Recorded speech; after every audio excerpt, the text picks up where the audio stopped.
aici, da?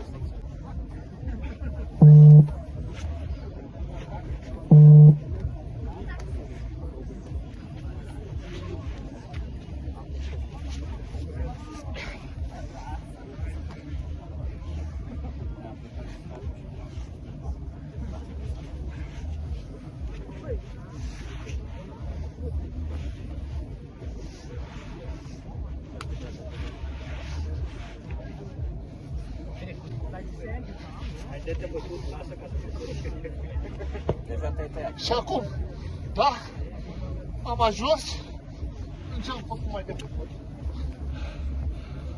Ați văzut? Deci, într-o luptă, într-o simulare de luptă, sau o luptă reală, nu o să-mi iasă din prima.